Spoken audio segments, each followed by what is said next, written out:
Welcome to another episode of geekoutdoors.com.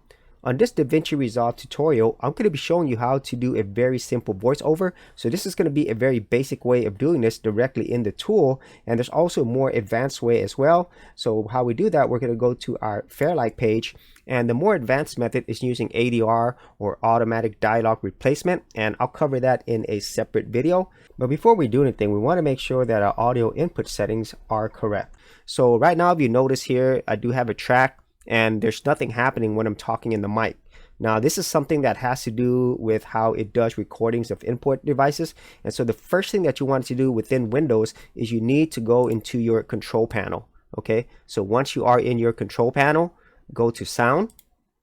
And then here under recording, choose your recording device. And as you can see here, my recording device, my default is my Samsung C01U microphone. So when you click on that, go to properties and then go to advanced. And so the default is 100 hertz or 44 kilohertz. So this is CD quality. What you need to do is change that to 48 kilohertz or 48,000 hertz DVD quality. And so this is a technical thing with Davinci Resolve and how all this video editing works. And so you need to do this first. So once you do that, you press apply.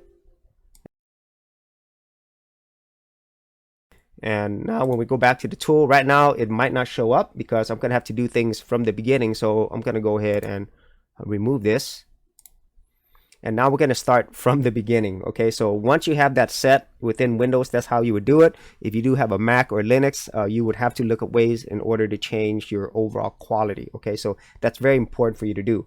So now let's go ahead and add our separate audio track for recording voiceovers. So now that we actually have our audio settings correct, we can now go ahead and add our voiceover track. Now currently this video does have audio. As you can see here, if I play it, you'll be able to hear the audio. I have it coming out of my speakers. And so what I want to do now is I want to go ahead and add a separate audio track. So I'm right now in the Fairlight page. All I have to do is right click and then add track. And I'm going to add a mono track because I do have a mono microphone. You can add stereo if you want. And at the same time, for most dialogue related things, you would just use mono. So add that. Now it says audio 2, but you can rename this as well. I'm going to double click and rename this to mic. You can name it whatever you want. Okay, so now I have my second track. And what I also want to do is I want to mute this audio from my original clip. So I'll go ahead and go here and press this. And now it'll mute it. So if you play it, there's no audio there. And now we could go ahead and get to our second track, our mic track. And if you notice here on the mixer, on the bottom right, there is audio 1 and mic, which is our new track. And if this doesn't appear, go up here to mixer and choose that. So what I want to do now is go here where it says no input. And I want to go to input. And if you notice, there are a few things here. First is our source input device. Right now, the default is my Samsung C01U microphone. And then on our right, we have our two tracks. Now, the very first track, A1, is actually a stereo track. So that's why there's two different channels. And then the mic track only has one because it is a mono channel. Now, if you notice here, you could select different things. So in this case, we don't want to put our microphone as the audio input for these two left and right tracks. I want to put a mic track. So make sure you select it and it's highlighted. So once that's done, you go back to your microphone and then you go ahead and patch. And now it's associated with your new mono track. So once that's done, you could close this. And then down here, you see R, S, and M. Choose R for record. And what you'll notice is, there it is. And what you could probably hear is also an echo as well because it's coming out of my speakers. And what you can do is you could actually turn down the volume. And so now it's still recording, but it's not coming out of my speakers. And of course, the best way to do this is you actually have some headphones on and you could plug that in. And so then you don't get that feedback. But in this case, I'm showing you how it would sound. At least right here, you know that it can start recording. So once you do that, all you have to do is go here. You could press record. And so if I were to do that right now, okay, I'm recording this track right now for this video voiceover. And it's going to be really cool whenever I put this in my video. For the best value in domain names, check out Namecheap, where you can get a domain for an entire year for less than $10, plus get WhoisGuard privacy protection for free. For more information, check out the affiliate link in the description area below. So now it's been recorded. So if I were to turn my volume back on right here, and then I press play. Okay, I'm recording this track right now for this video voiceover, and it's going to be So as you could probably hear, let me go ahead and turn that down.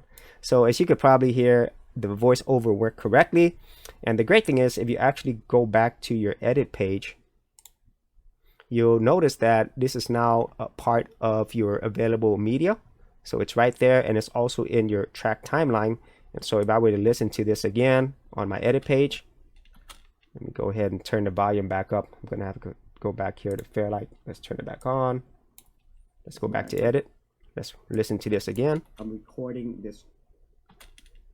And as you could probably hear right now for this video voiceover, there is the audio voiceover that I just added. And if I would unmute this, okay, I'm recording. See, so it has that volume and the voiceover, and you can do some other things with the other one. You could lower the volume as well. So say that's what you wanted to do for like something like a video game video where you would have the game music and then you would have your voiceover right there.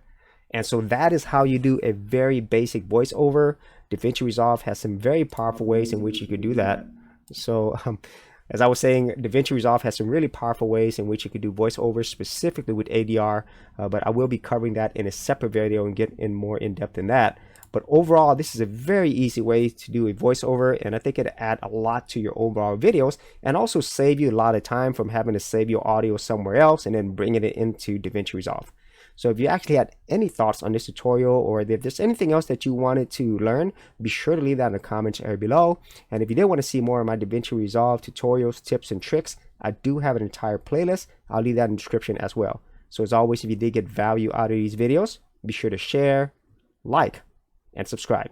Hey geeks, if you are a creative geek like me and you wanted to learn how to create content on YouTube and other places on the internet, then check out my Go Content Creators group, where you'll get access to additional videos and content for all the creative geeks out there. And the best part of it is, all of this is free. Simply head over to the link below, check out my page, and sign up for my Go Content Creators group.